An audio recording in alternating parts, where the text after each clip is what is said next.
ಅದೆಲ್ಲ ಕಾಂಬಿನೇಷನ್ ಮೇಲೆ ಆಗ್ಬೇಕು ಇವ್ರೆ. ಒಂದು ಗಂಡು ಹೆಣ್ಣು ಜೋಡಿ ಕರೆಕ್ಟ್ ಆಗಿ ಕಾಂಬಿನೇಷನ್ ಆಗಿ ಒಂದು ಮದುವೆ ಸಲೀಸ ನಡೆಯೋದು ಅಂದ್ರೆ ರೇಸ್ ನಲ್ಲಿ ಜಾಕ್ಪಾಟ್ ವಿನ್ ಮಾಡ್ದಾಗೆ ಅಲ್ವರಾ. ಹೀಗೆ ಊಟಿಲಿ ಒಂದ್ಸಾರಿ ಕುದುರೆ ಜಾತಿಗಳನ್ನೆಲ್ಲ ಕರೆಕ್ಟ್ ಆಗಿ ಕಾಂಬಿನೇಷನ್ ಮಾಡ್ಕೊಂಡು ನನ್ ರೇಸ್ ಆಡ್ದೆ. ಆಗ ಏನಾಯ್ತು ಅಂದ್ರೆ ಸ್ವಲ್ಪ ಹೊತ್ತು ಬಾಯಿಗೆ ಬೀಗ ಬಡ್ಕೊಂಡು ಕೂತಿರ್ತೀರಾ, ಆಗೋ ಕೆಲ್ಸಕ್ಕೆ ಕಲ್ಲು ಹಾಕೋದಿಕ್ಕೆ ನಿಮ್ ಕುದುರೆ ಬಾಲ ನೀವು ಬಿಚ್ಚಬೇಡಿ. ನನ್ ಸೊಸೆದು ನನ್ನ ಮಗಂದು ಕಾಂಬಿನೇಷನ್ ಎಷ್ಟು ಕರೆಕ್ಟ್ ಆಗಿ ಕೂಡ್ ಬಂತು ಅಂತೀರಾ. ನಿಮ್ ಮಗನ್ ಮದ್ವೆಲಿ ಏನೇನ್ ಕೊಟ್ರು? ಹುಡುಗಿಗೆ 15 ತೊಲಾ ಬಂಗಾರ, ಹುಡುಗನಿಗೆ ಸೂಟು ವಾಚು ಉಂಗುರ, ವರದಕ್ಷಿಣೆ ಕ್ಯಾಶ್ 75,000.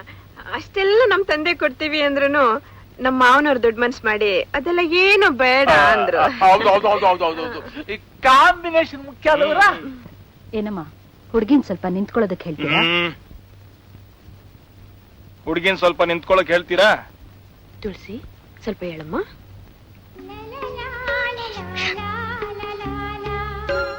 ಸ್ವಲ್ಪ ಆ ಕಡೆ ತಿರ್ಗಮ್ಮ. ಸ್ವಲ್ಪ ಆ ಕಡೆ ತಿರುಗಮ್ಮ. ಸ್ವಲ್ಪ ಈ ಕಡೆ ತಿರುಗು. ಒಂದ್ 4 ಹೆಜ್ಜೆ ಇಡು.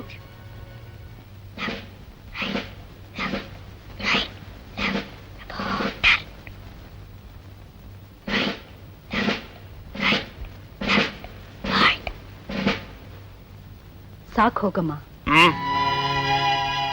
ಸಾಕು ಹೋಗಮ್ಮ. ಏನಂತೀರಿ? ಹುಡುಗಿ ಒಪ್ಪಿಗೆನಾ? ಹುಡುಗಿ ನನಗ ಒಪ್ಪಿಗೆ. ನೋಡಿ ಚಂದ್ರಪ್ಪನವ್ರೆ, ವರದಕ್ಷಿಣೆ ವರೋಪಚಾರ ಅದು ಇದು ಯಾವ್ದು ಬೇಕಾಗಿಲ್ಲ. ಒಡವೆ ವಸ್ತ್ರ ನಿಮ್ಮಿಷ್ಟ. ಬೇಕಿದ್ರೆ ಮದುವೆ ಖರ್ಚುನಿಬ್ರು ಹಂಚ್ಕೊಳ್ಳೋಣ. ಶಾಸ್ತ್ರೋಕ್ತ ಮದುವೆ ಆದ್ರೆ ಸಾಕು. ಒಟ್ಟಿನಲ್ಲಿ ಕಾಂಬಿನೇಷನ್. ಸ್ವಲ್ಪ ಸುಮ್ಮನಿರ್ತೀರಾ ಸ್ವಾಮಿ? ಎಲ್ಲ ಆಗುತ್ತೆ ಸುಮ್ಮನಿರಿ. ನಿಶ್ಚಿತಾರ್ಥ ಯಾವಾಗ ಇಟ್ಕೊಳ್ಳೋಣ ಅಂತೀರಾ? ನಾವು ಊರ್ಗ್ ಹೋಗಿ ಮಗನ ಜೊತೆ ಮಾತಾಡಿ ಮದುವೆ ತಾರೀಕು ಫಿಕ್ಸ್ ಮಾಡಿ ಕಾಗದ ಬರೀತೀವಿ.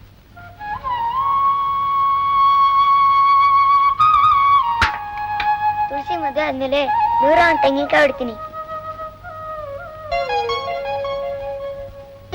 ತುಳಸಿ 11 ತೆಂಗಿನಕಾಯಿ ಹೊಡೆದ್ ಮುಗಿಸ್ಬಿಟ್ಟೆ ಕಣೆ. ಇನ್ನೇನ್ ಮದುವೆ ಆದ್ಮೇಲೆ ನಾನ್ 101 ತೆಂಗಿನಕಾಯಿ ಹೊಡ್ತೀನಿ ಅಂತ ಹರಕೆ ಮಾಡ್ಕೊಂಡಿದೀನಿ ಕಣೆ. ತುಳಸಿ ಏನೇ? ಏನೂ ಇಲ್ಲ ಕಣ, ಬಾ ಹೋಗೋಣ.